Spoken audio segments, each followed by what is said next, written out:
Well, thanks for being here. Everyone hear me okay? Good. All right, just like back in the studio with the microphone on, but I'm talking about running, so I left the suit and the tie at home and I'm looking like a runner today. Appreciate y'all coming out tonight. As you heard, this is about my bedtime. We go on at 4:30, but I usually wake up around midnight, 12:30 or 1, depending on the forecast for the day. So that's okay. I got a good nap in today. I didn't run today, which is strange for me. I just now that I've done this, it's like I get up, I don't want to run, I'm not gonna run. My body tells me when it wants to run. So we're gonna talk about the Great World Race, and I'm sure some of you already know what that is. If you don't, it is the ultimate test of endurance. It is a clicker that won't work. That's exactly what it is. Let's see here. Did I got the wrong one? Maybe Sometimes you have to click on the PowerPoint thing to react. Oh, yeah. Now, how about now? There we go. All right. So the Great World Race is 7 marathons on all 7 continents in 7 days. What lunatic decided this? I don't know. But I heard about it. I don't know. It's been years. I saw it on social media and I'm like, man, that looks interesting. But I didn't have the money or really the courage to do it. I mean, you tell yourself, I can do that. I'm Superman. I can do anything, right? But when it boiled down to it, it's like, can you really do that? I mean, could you run 7 marathons in a few weeks? Yeah, probably. Could you do it in 7 days? If I got real lucky and I didn't break anything or twist anything and, didn't get sick, could you do it on all 7 continents? It'd take a stroke of luck. But also money. It's about $50,000 to $60,000 to do this. That's not my tax bracket. So those two things led me to think it was going to be a dream forever. But then everything changed on July 3rd, 2024. That's me in my hospital bed enjoying the 4th of July. Went into work on July 3rd, normal day. About 7:15, 7:20, I was starting to feel lightheaded. Had too much coffee, didn't get enough food. So I went to our little market area, grabbed me a sandwich or a wrap and started eating it. Okay, that's better. About 5 minutes later, right after a weather hit, everything went blank. Lost my vision, started sweating profusely. The studio is about 65 degrees. I'm covered in sweat. I start vomiting uncontrollably. I still had my microphone on in my IFB, so the people that produced the news could hear me. And I said, I need help. And so, what's going on? Are you having computer problems? They said, no, call an ambulance. I think I'm dying. And at the time I did. I thought, this is how it's going to end. I'm going to pass on right here in the studio of Channel 12. Paramedics came and I couldn't see a thing and I could not control my vomiting. And when you hear stroke, everybody thinks right burst left. And they tested that. My strength was the same on both sides. But what I had was called a mini stroke. So it's in the rear. And I had those symptoms and they took me to the medical or the ICU and Weston Medical Center. And they didn't know exactly what was wrong with me at the time because I had some symptoms of a stroke, but not others. So they said, well, we're going to put you in the neurotrauma unit, happy 4th of July. And I was just up there feeling sorry for myself. I'm not 50 and I had a stroke, but I run all the time. I eat well and just feeling sorry for myself. I lost vision in my right eye and I couldn't walk. And at this point, I'm thinking, not just, are you ever going to be able to run again? Are you going to be able to go back and do your job?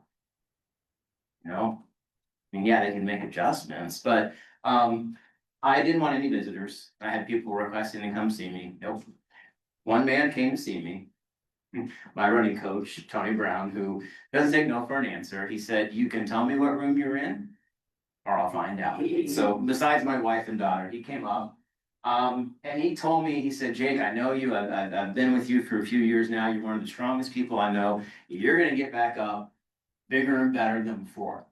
And, thanks, Tony, pat in the back. But it wasn't until that night I started watching TV because there's nothing else to do in a hospital room. And I was watching a show, and I don't know what it was, but it was about Africa. And this light bulb went. I said, yes, the Great World Race. That's what I'm gonna do. Life's too short. But how am I gonna do this? I don't have that kind of money. I don't know where I'm gonna find it. So I called the race director. He was out of Ireland. He puts this on and he says, let's talk. And so I called him up and he was like, tell me, he said, Jake, most people that run this run it through charity. I'm like, wait, what? And he's like, think about it. The charity gets notification and awareness and obviously money. On an international stage, every race you go to, you talk about that charity. You build it up for months or a year or longer. People that donate get the tax write-off, and then you get to do something you've always wanted to do. It's a win all around. People have been doing this, and the year that I didn't do it this year, there was a guy from London who raised over $1 million for the London Cancer Society. He was terminal cancer and he did this. So those are the kind of people that were on this. Now, yes, there are a few that can write that check. I'm not one of those few, but there are a few on that. So I partnered with ICT SOS, and if you don't know what that is, let me explain. ICT is, as we probably know, Wichita, the abbreviation, airport code. SOS, we all know what that means. ICT SOS is a charity I've been working with since shortly after I came home. What they do is they combat human trafficking. And one of the first questions I'm asked, is that a problem? Yes. And we all think of the movies, you know, those horrific situations. And yes, we have those in Kansas, in Wichita, and even in Newton, probably. But we also have a lot more than that. The smaller ones, the ones that are forced into jobs they don't want or doing other things they don't want. But it's as simple as, you know, going to a gas station on a cold and snowy night and, you know, a young lady or a young man just being nice. Someone comes up, has this story. I need gas. My car's just right down there. I'm broken down. Can you please help me? And we never see them again.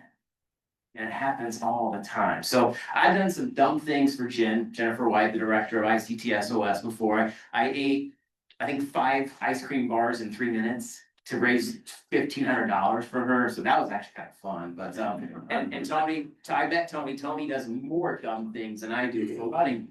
We had this run that we just did this past week, and I didn't do it because I'm not healthy enough yet. It's called the 4x4x48 challenge, where you run 4 miles every 4 hours for 48 hours. And they did that this past weekend. I didn't because I'm still I'm not 100% yet. So we do all kinds of stuff. So this campaign was launched. And I remember the phone call. So I talked to the race director and I called Jen. I said, hey, Jen, it's Jake. Hi, Jake, what you doing? Nothing. Got an idea. What's that? Oh, I want to raise some money. Okay. Well, don't you want to know what the idea is first? No, I trust you. What is it? I told her. She's like, oh, crap. And so we decided to make it happen, and it was fun. I mean, it took me a while, but the training started. So this was July, and within a couple of days, I was walking and had full vision. And then some of my runners in here know me. I wanted to run. Doctor's like, slow down. Please just hit the pump the brakes, man. Let's crawl, then let's walk, then let's run. So finally, I think in August, I was released to run, and this is December. So this is what, 5 months after the stroke? Personal best marathon time, 3 hours and 6 minutes, 23 seconds. And we kept going. This is some of our group. Tony's in the red coat. We've got some other runners here. That was January of 2025. And I believe when we started, the temperature was around 20 below and the wind chill was about 35 below. Why? I'm going to be running in conditions I've never seen before. Antarctica, namely one of them. This was Prairie Fire last fall. I also paced for Prairie Fire. Some of you know this character right here, Max Dutton. And if you follow us on Facebook, we go back and forth all the time. But Max is a good friend. Another day where he came over. So I've got this gator. I pulled this gator up over my nose, so my nose didn't freeze. Same thing. This was February. And the wind chill was 30 something below zero. And Max came over like that. And he did put gloves on, thankfully. But he had to quit. His face was freezing because it was that day, the snow, we were running into the north. His face literally was turning red and blue and freezing. So we had to stop and come back. That's how awful that was. I coached with Tony. TJ's running group, we have a run group, we run on Tuesdays, Thursdays, Saturday, that's our group over at Collegiate, we run there. In the evenings, we run up and down hills, we do all kinds of fun things and fun things. November 10th, we left for Cape Town. And a lot of our runners came to the airport, and later I got a message from the director of the airport. She says, in all my years of the director at Eisenhower, I've never seen anything like that before. We had dozens and dozens of people come send us off with signs and wow, 2 Wichitans, because Tony went as well. We actually both decided to do this together. We were going to go 1 year me, 1 year Tony, but Jen was like, nope, I can't split you 2 up. You guys are gonna go together. So they came and sent us off. We boarded a plane to Atlanta, and then the plane from Atlanta to Cape Town was 14 and a half hours. I watched 4 movies, ate 3 meals, and I was still bored. So it was a long time. We were there for 3 days, and a lot of that was just, to get accustomed to where we were in Cape Town, to get our bodies reacclimated, to meet the other runners, because we had 60-ish from across the world, mostly Americans, we had a lot of Canadians, a lot of Europeans, but really, with the exception of Antarctica, I think all continents were represented. So we met them, we got to see the sights, and I'll get to that in a minute. We really lucked out here, but when we got there, the number 1 radio station in Cape Town heard about our story and why we were coming, so we come be in our program. So the first day we were there, we did the radio show with them, and they were amazing. I did a follow-up later on, interviews again, just having fun, just seeing. Cape Town is amazing.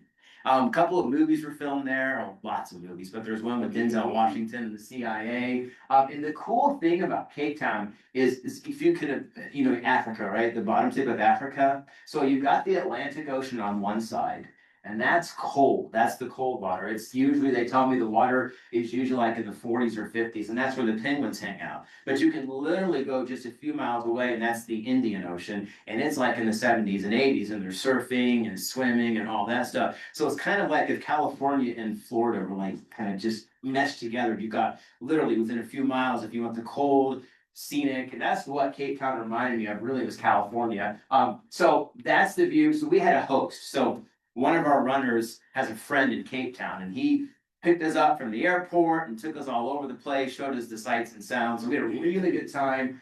Cape Town's an amazing city. I absolutely loved it. It reminded me of somewhere in California. Marathon number 1 was Cape Town. However, it was supposed to be Antarctica.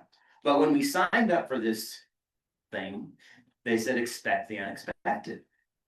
Weather can happen.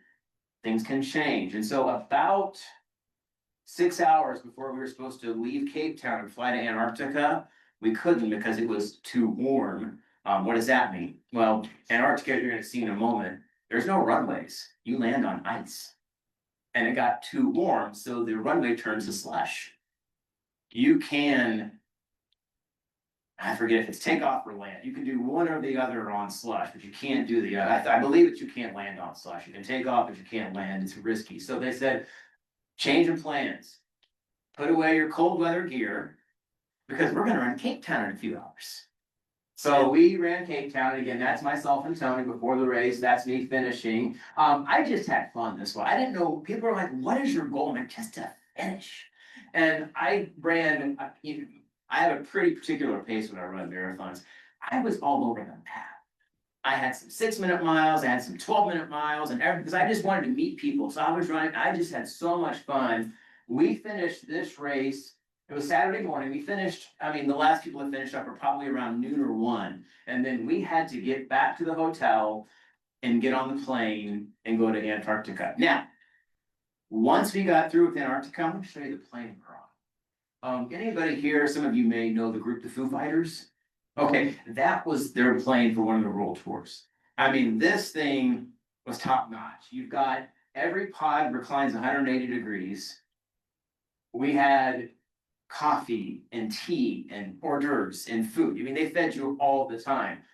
They had all these electrical outlets. So we brought these compression sleeves, And I cry, Wichita Lent does those, and that was super important for recovery. You needed your legs to recover as fast as possible. So this was amazing. The one thing when they were showing us everything, they're like, there's no Wi-Fi on the plane. I'm like, wait a minute, how does a plane like that, with every modern feature you can think of, not have Wi-Fi? Oh, it does, we turn it off.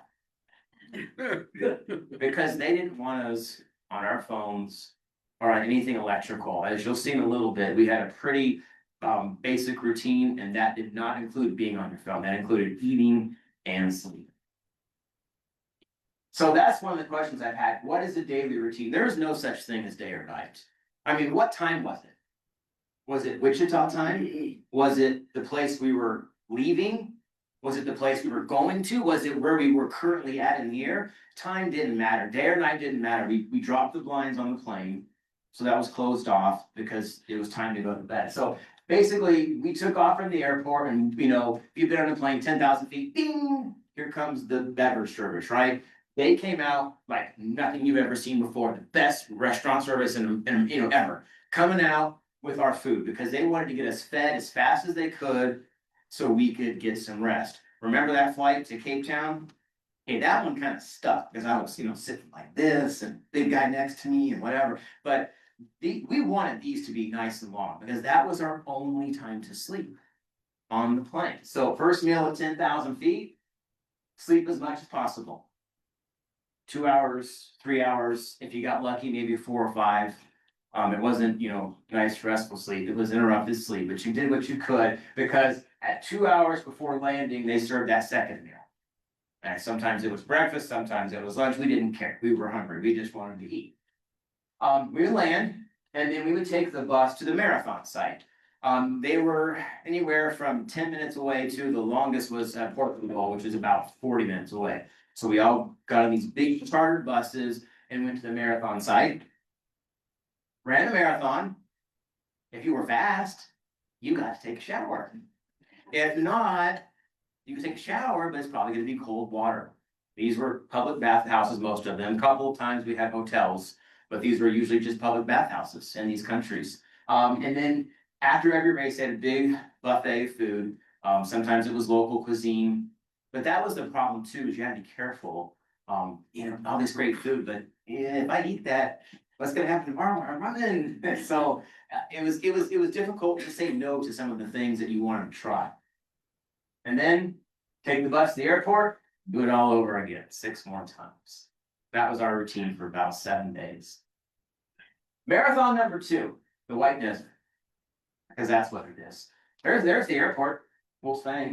You know what the airport was? Snowmobiles, sleds, and they just brought this staircase up to the plane and we got off. People don't realize that there are no permanent structures in Antarctica. Everything's temporary. There's no roads, no highways, no runways. There are temporary housing units, but there's nothing permanent. And where we were at, there weren't even animals. These rocks, those are mountains, several thousand feet tall, but they're buried in several thousand feet of ice. And this is what I call the right turn. So the thing about these marathons is they weren't your typical marathons where you started here and then you did this big crazy 26.2 mile loop.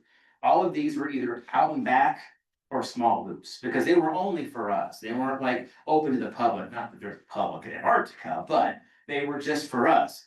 This one in Antarctica was 2.6 miles, and we call this the right turn.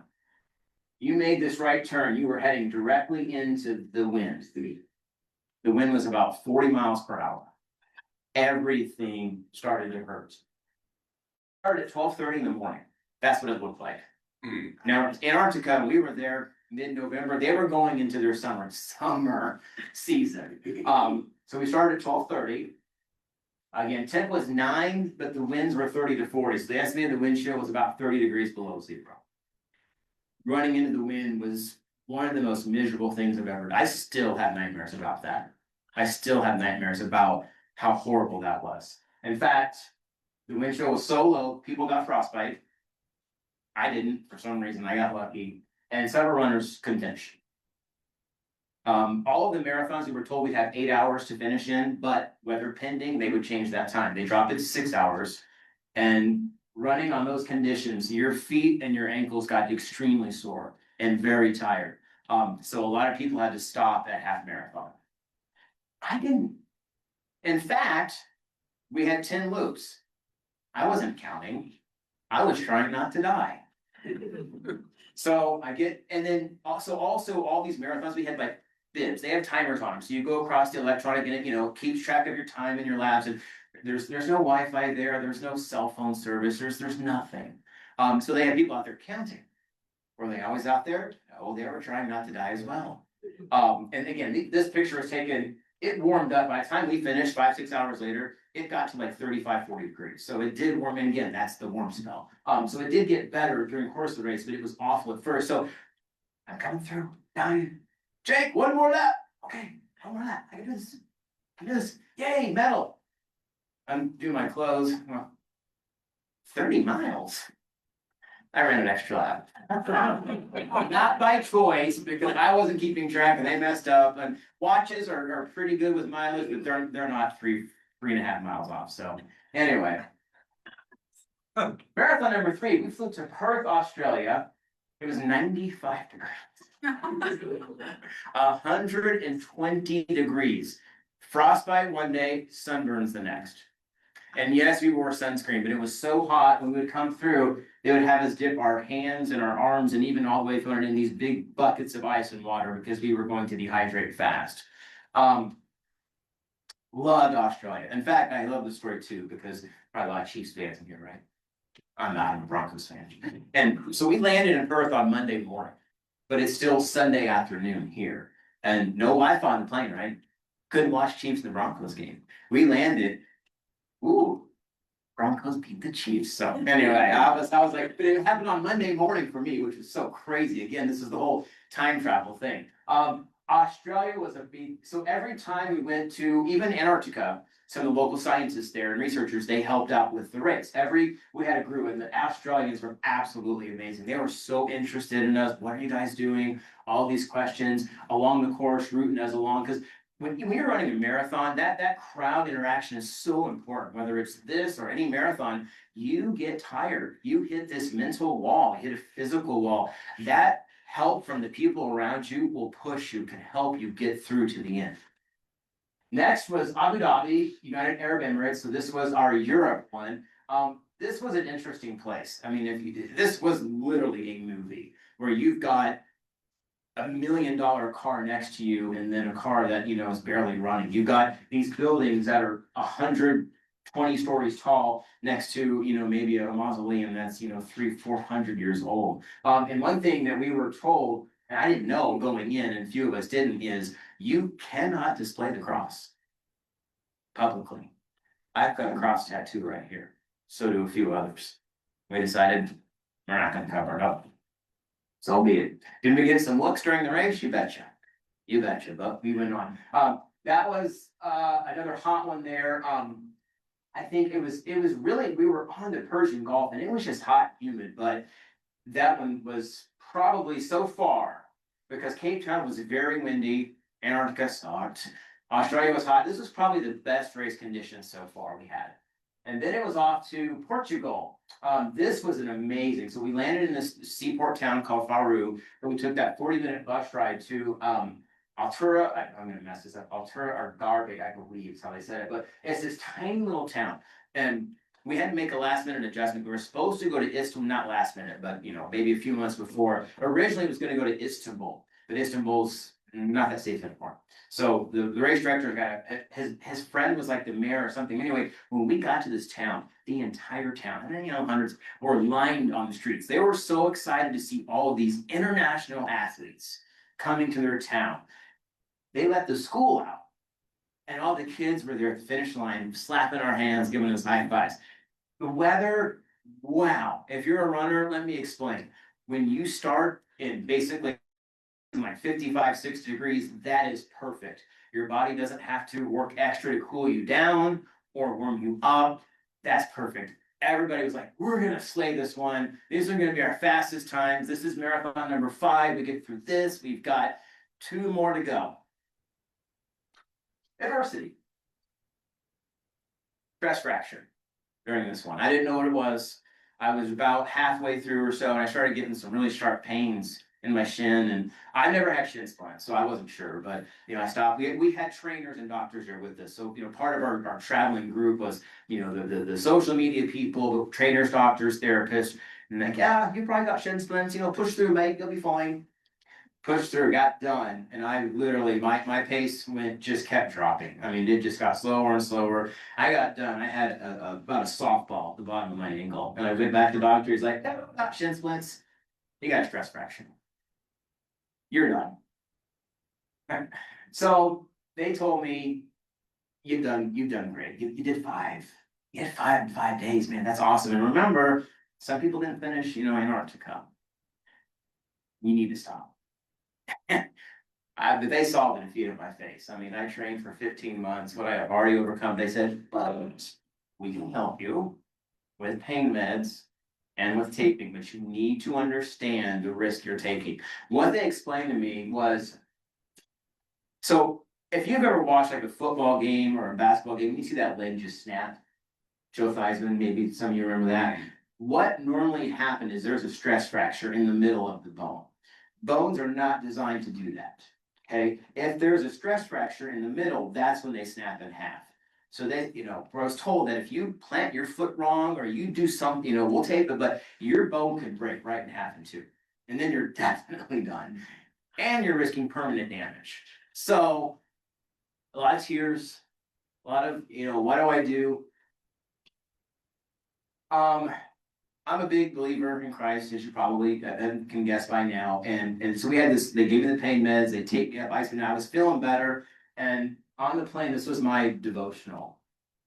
So don't give up. Even when no one sees your effort, God sees you. Even when your tears fall in secret, God gathers them. Every step of obedience, every act of faith, every surrender out of love for Jesus is sowing eternity. The kingdom of God advances through people who don't quit, who persevere, and who trust. And one day, everything that today seems invisible will be rewarded for all to see, because in Christ, nothing, absolutely nothing is ever lost. So I went to Cartagena, Colombia, fastest marathon. Took pregnancy, a stress fracture. How? I don't know. I honestly don't know. My goal going in was the faster you get done, the faster you're out of pain. Now, the doctor would say, come see me about 90 minutes before. I want to tape you up. I want to give you your meds. And when we started, I felt really good. I could barely feel any pain at all. And I was in first place for about 20 miles. And there was a live stream in which Dr. like, wait a minute, he's running and he's moving. He was supposed to be done. I don't know. I mean, again, it's just, I've done a lot of these talks so far. We are all so much stronger than we think. We all can do so much more than we think. I mean, I just went through. Now, Miami was 7. And 2 things or a few things that got me through this one. This was, besides Antarctica, which sucked. Yeah.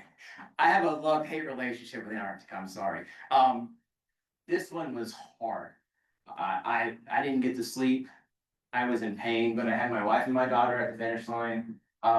Several of our runners from my running club came down. One runner, we were able to have pacers, and one young lady paced me for 14 miles, and I fell twice, and she caught me. I had to use her as a crutch, and I got about 1.5 miles out, and I was in tears. I could not move.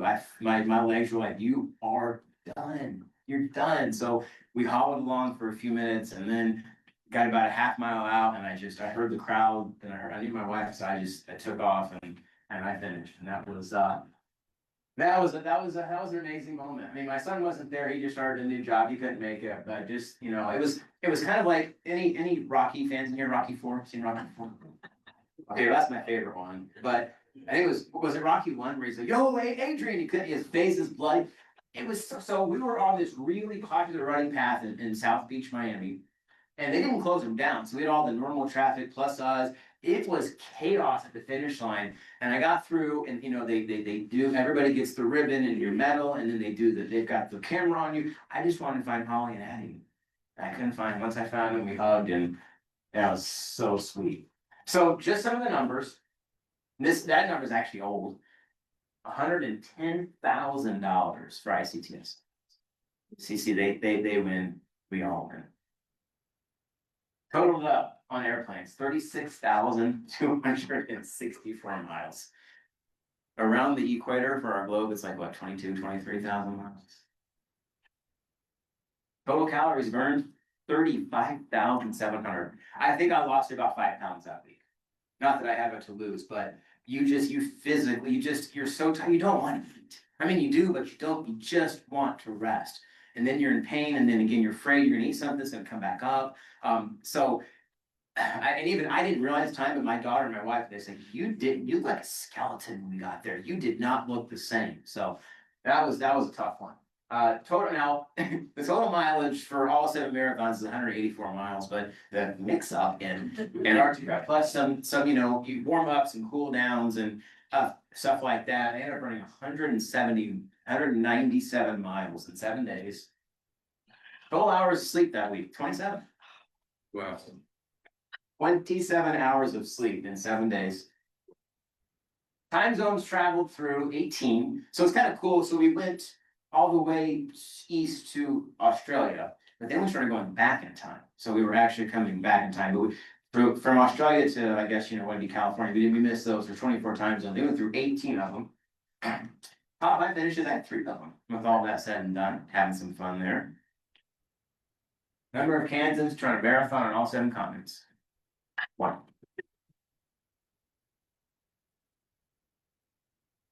And again, we have people that have run on all the continents, but to finish a full marathon.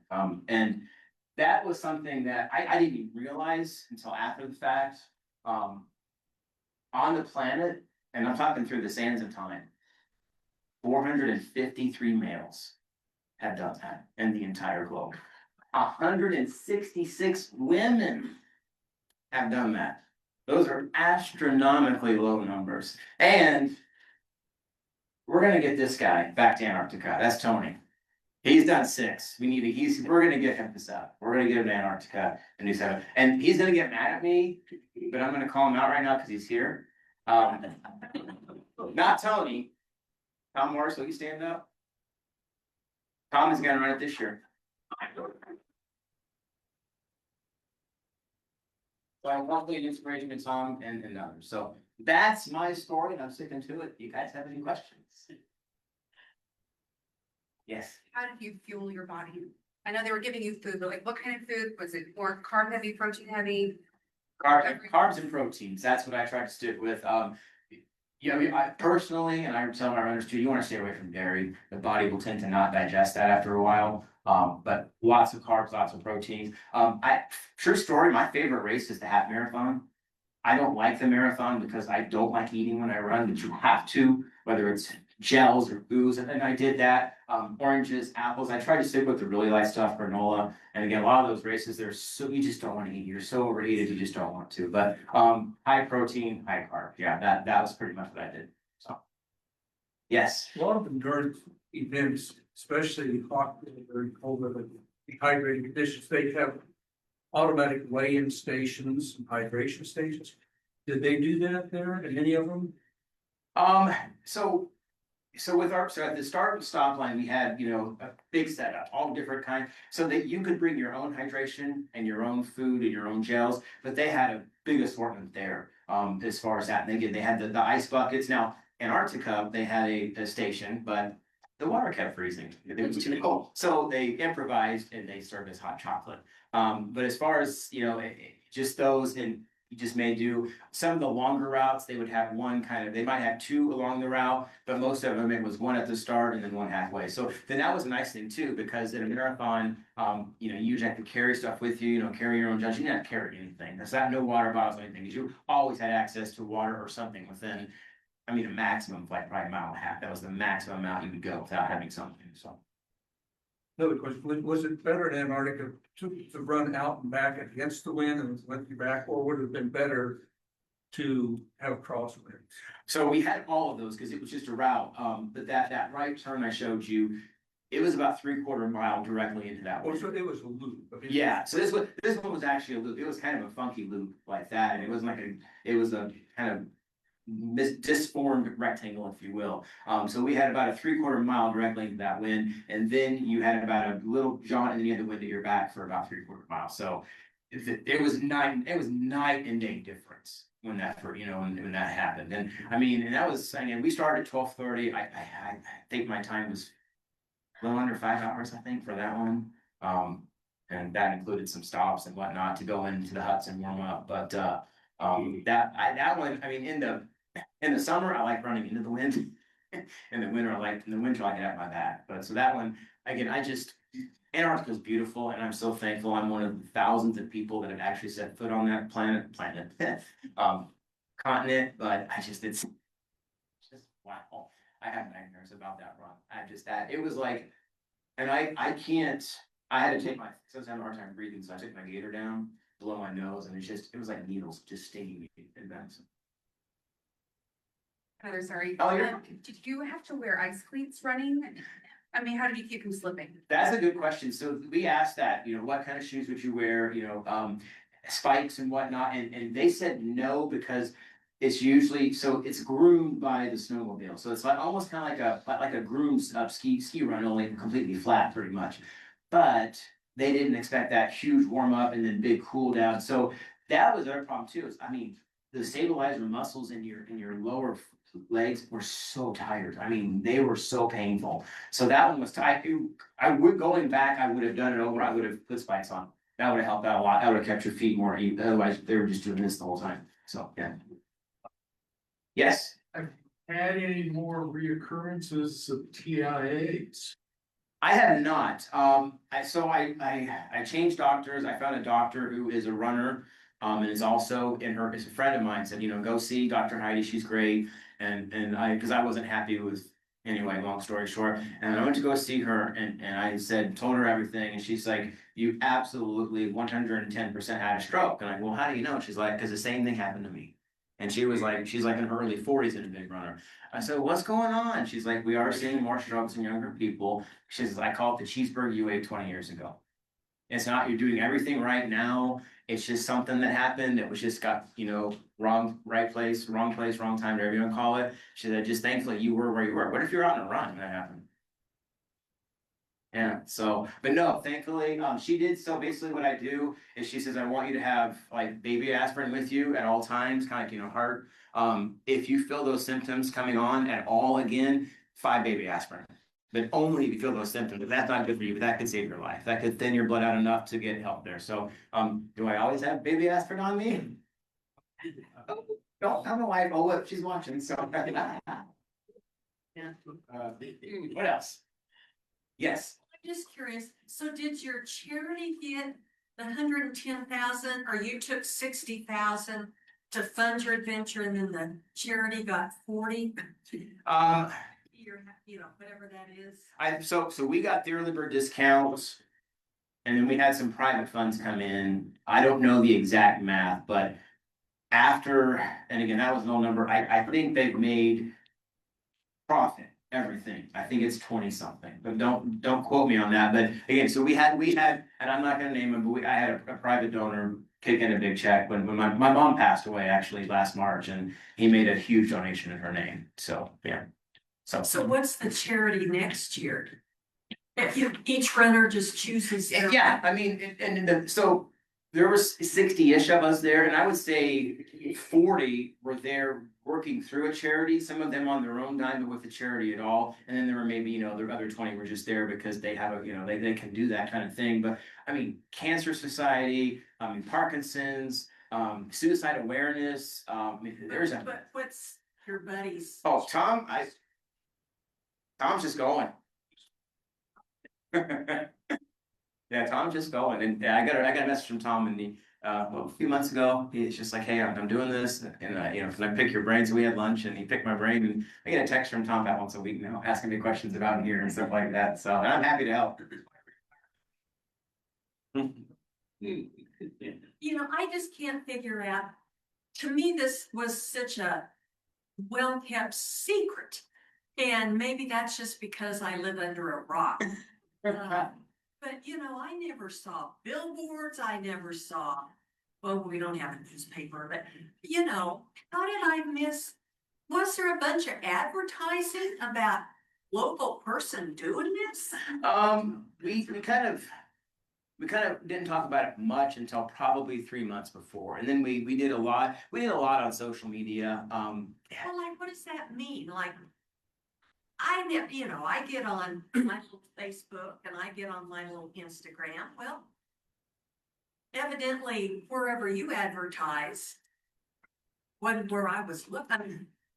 What does that mean? It's on social media. Watch Channel 12. Yeah. And then, and well, you're gonna figure out the guy, Tyler Patterson was a big supporter, and Patterson Gives Back. He does those specials on our station every, is it Saturday or Sunday morning? I forget.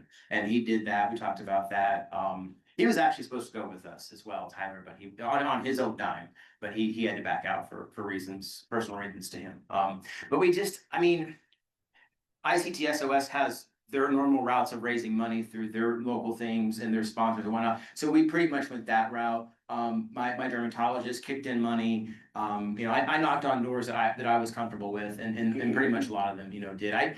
We didn't want to do too much public stuff. I mean, the normal people that donate to ICT SOS did, and we tried to reach. We just didn't want this to be a big, and we couldn't put it on. I mean, to do a TV on commercial, even employees have to pay for that too. And it's not like we get free commercials. That would have cost money. Then we're offsetting everything. So, yes. So how does ICT SOS intervene in crippled people's lives? Great question. So they do really two avenues. One is help victims. So if anyone's a victim and they need something, they can go there, clothing, food, a place to stay for a day, a week, a month, help them get jobs, help them with their resume, just get them back on their feet, give them the support they need, the counseling they need. And then the other thing they do is they go to schools throughout the community and teach kids how to not become victims, what to look for, what to avoid, how to, report those things. So they literally rescue people off the street? They don't. The police do, and the police bring them there. They don't go out and, knock down doors, but the police do. Figure out this is happening. What's that? How do the police know where an incident is taking place? That's out of my wheelhouse there. Yeah. But I know that when they do find these victims and they, get, however they get free, or the police rescue them, I see, and there's might be others, but that's the biggest one in Wichita. They bring them there, and they had this huge facility. When again, they comfort them, get them back going again. So, but as far as them actually rescuing people, I don't think so. I mean, but it's open door policy. If someone comes in and says, then they're gonna help them out. So there's a building in Yeah. Wichita called ICT? Yep, we actually have, so our running group, TJ's running, we have an office in there. It's on Ida, it's just south of Douglas on Ida Street. So yeah, that's their local headquarters. So yeah.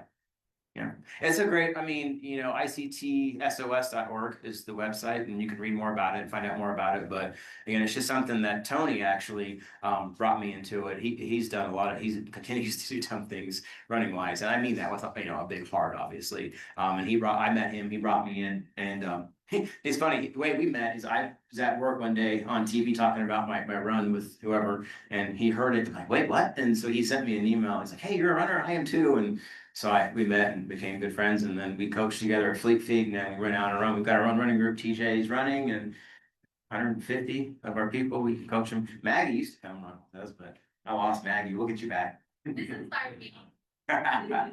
So, yes, they've got their office here, so it's a great program. Yes. Jake, Okay. I was just wondering about your people. So the stress, good question. So stress fracture, I was in a walking boot for 5 weeks. And then we took 2 MRIs, and the first one showed it, second one, they came back, they're like, wow, whatever you did. I did some alternative medicine, I did some red light therapy and some bone supplements, so I got to like almost Christmas time and I felt better. But then we figured out just recently that I was in a walking boot for 5 weeks, so I'm walking, like this, and my left hip was out of place. So readjusted my left hip, and now since it's been about a week now since my left hip was adjusted and we fixed all that, I seem to be getting pretty close to 100% again. So but my mileage now a week is like 25, and when I was training, it was like 75 to 125. So yes. Jake, I would call them necessities. some of the big apparel companies and what have you take care of you as far as 7 or 14 pairs of shoes, gym shorts and running shirts and all the stuff that a guy would need. One of our biggest sponsors was Shields, and I reached out to them and told them my story, and we want to hop on board right away. So they did give us a lot of our gear, and they gave us huge discounts on shoes and running gear for about a year. So yeah, I bought a lot of shoes. And so and yeah, and you go through them. Did you use a pair of arrays or 2 pair of arrays?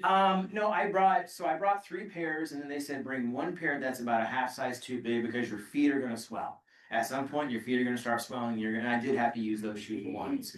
So I ended up running in 4 different pairs, but I was only intending on 3. But yeah, and I Hoka's. If everybody, I Hoka's. Swear Hoka's are the best shoe ever. What else? Couple more? Yes. I appreciate your Christian testimony. Oh, thank you. That's. Yeah.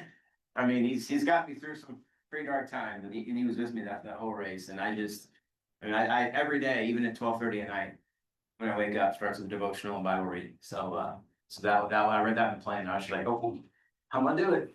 So, anything else? It's bedtime for me. Thank you.